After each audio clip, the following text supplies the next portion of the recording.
Hello friends, तो आप सब कैसे हैं? उम्मीद करते हैं आप लोग अच्छे हैं और स्वस्थ होंगे। जी हाँ दोस्तों, आज आपके समक्ष एक नए टॉपिक के साथ आए हुए हैं।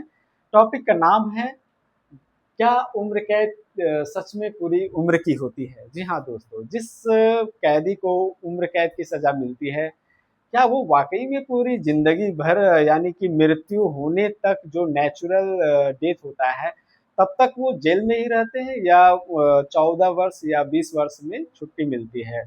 आइए जानते हैं पूरे डिटेल से। जी हाँ दोस्तों, ये एक बीएनएस के तहत इसकी पूरी जो भारतीय न्याय संहिता जिसको बोलते हैं उसके तहत ही ये सारा सिस्टम बना हुआ है।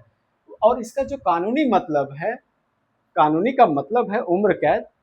कि दोस्तों जो नेचुरल डेथ होता है यानी कि पूरा ताउम्र जिंदगी, मतलब जितनी बची हुई है जिंदगी है ना, पूरी जिंदगी वो जेल में ही सड़ेगा, जेल में ही मरेगा। है ना दोस्तों, उसका मतलब ही यही होता है उम्र कैद का मतलब।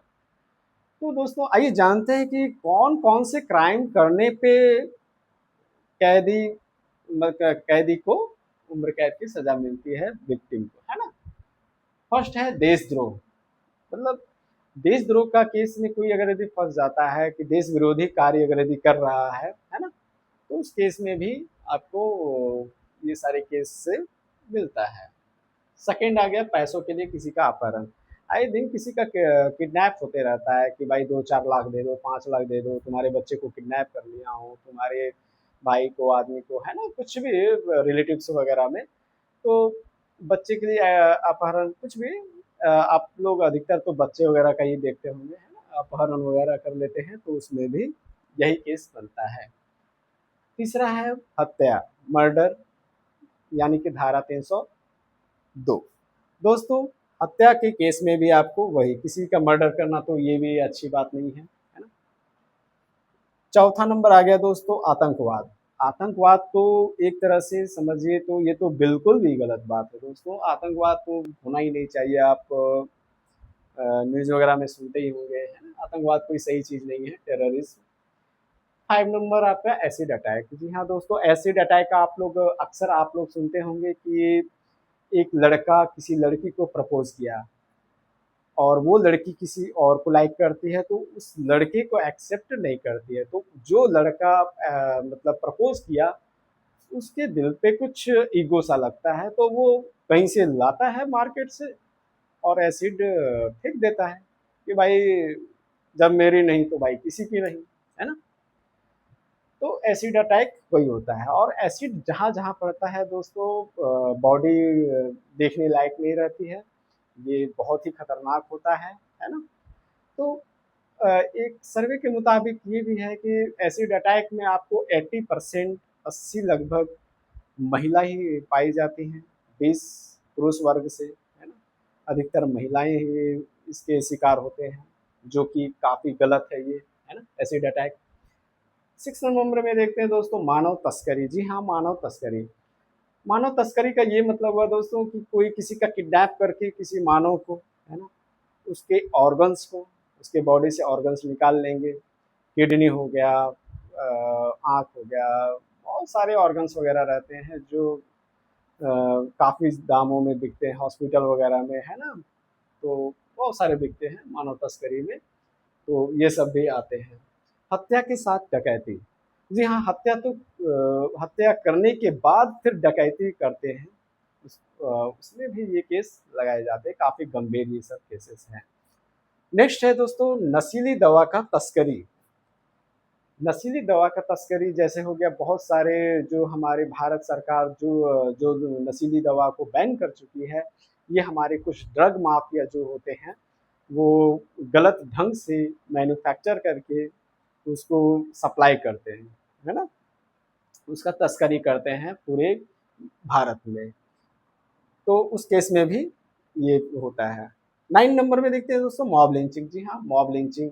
मॉब लिंचिंग ये होता है दोस्तों, किसी भी मतलब 5 आदमी मिनिमम, या उससे ज़्यादा, 5 आदमियों का जो एक वर्ग समूह होता है या उससे ज़्यादा, सभी मिलकर किसी आदमी को भाषा के तौर पे, यानी कि वो हिंदी भाषी है, वो मराठी है, वो गुजराती है ना, भाषा के तौर पे अगर यदि किसी को मर्डर किया जाए, मारा जाए, तो उसको मॉब लिंचिंग के तौर पे रखा जाता है, भाषा के तौर पे, जाति के आधार पर भी कि नहीं वो हिंदू है, मुस्लिम है, सिख, ईसाई वगैरह वगैरह जो भी है। लेकिन इसमें देखना रहता है कि मिनिमम 5 आदमी, कम से कम 5 आदमी से, या 5 आदमी या तो 5 आदमी से ज़्यादा, तो इसमें मॉब लिंचिंग का केस बनता है जाति के आधार पे।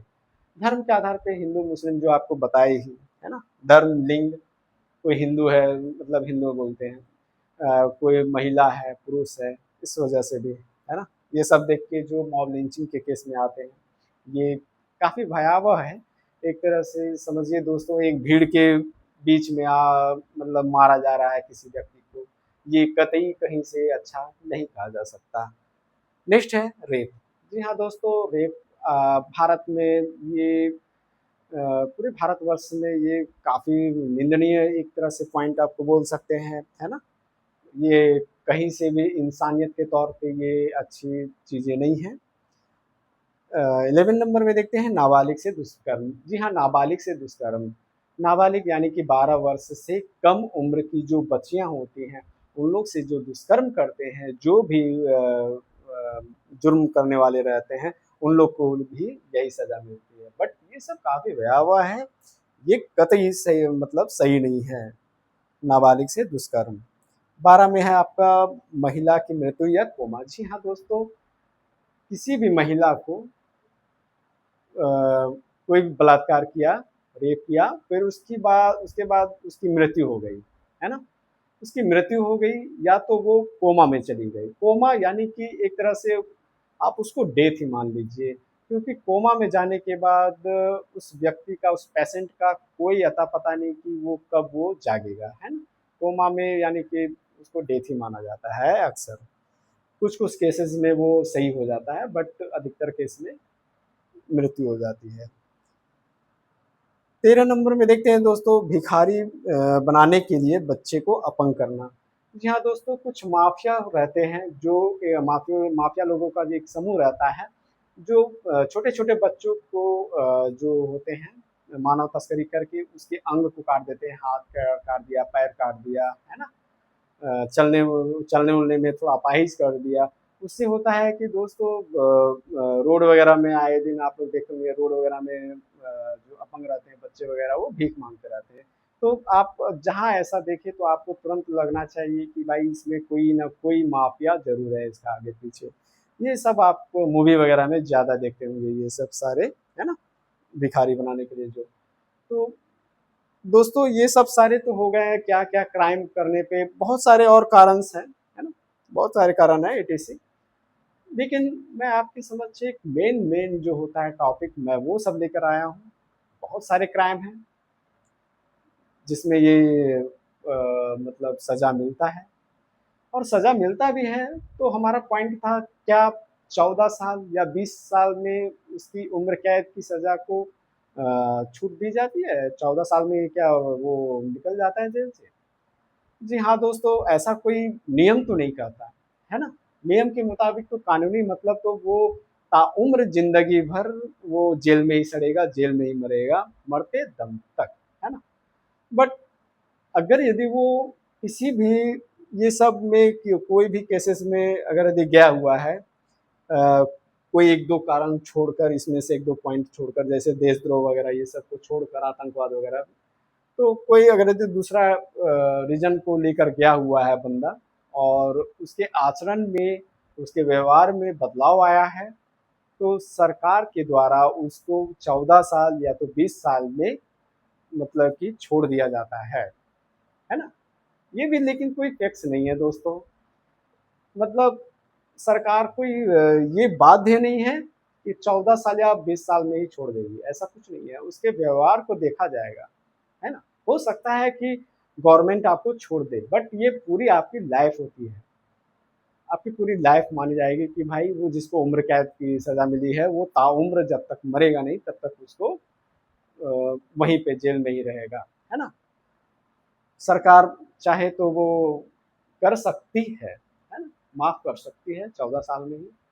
तो सकती है में दोस्तों काफ़ी ज़्यादा कन्फ्यूज़न है। कोई इंसान ये सोचकर कभी ऐसा गलती ना करे कि भाई 14 साल में हमको छुट्टी मिल जाएगा, चलो ये सब में कोई एक अच्छा सा पॉइंट निकाल उठाते हैं और क्राइम करते हैं। ऐसी गलती कभी ना करें दोस्तों, है ना। ये कतई सही नहीं है। फिर वही बात आ गई, सकता है सकती है, यानी गवर्नमेंट आपको 14 साल या 20 साल में छूट दे सकती है, कोई ज़रूरी नहीं है।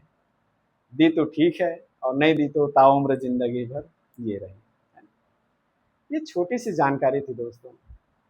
मिलते हैं नए वीडियो में, तब तक के लिए जय हिंद दोस्तों।